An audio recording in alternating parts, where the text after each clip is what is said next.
There was this kid we used to play with. His name was Simon. Simon could pass through mirrors. We didn't know how he did it, but for him, it was the most natural thing ever.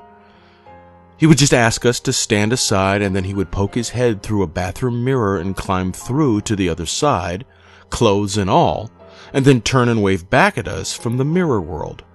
He could step through the mirror in his brother's garage gym as if it was a doorway.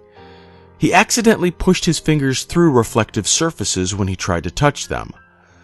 One day he randomly sat down at the edge of a puddle and lowered his legs into it, as if it was a bottomless pit.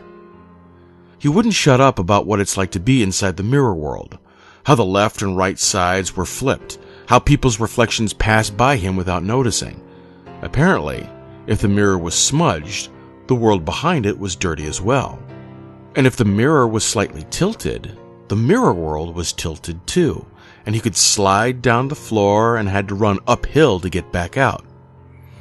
One day, this other guy named Mark invited Simon to his birthday party. Simon couldn't stop showing off his mirror pranks, and Mark got fed up. He chased after him, but of course Simon went through a mirror and Mark couldn't follow through.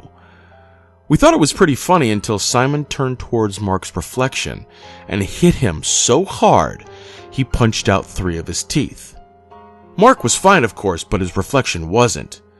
Whenever he stood in front of a mirror, he saw a battered boy bleeding out of his mouth. We waited for a day when the sky was clear and there was no wind. We ganged up on Simon and held him down and dragged him to an old fishing pier. Mark held him by his ankles upside down over the clear surface of the lake. "If you ever do shit like this again, Mirror Boy, I will drop you down into this lake, I swear to God." And Simon pleaded for his life and said how he was sorry, and Mark actually intended to pull him back up. But he wasn't as strong as he thought he was. He lost his grip, and Simon fell down. When Simon went missing, an old fisherman told the cops he'd seen us drop some screaming kid down into the lake. Divers searched the lake for 5 days straight, looking for Simon's corpse. They didn't find anything, of course. We didn't drop Simon down into the lake. We dropped him down into the sky.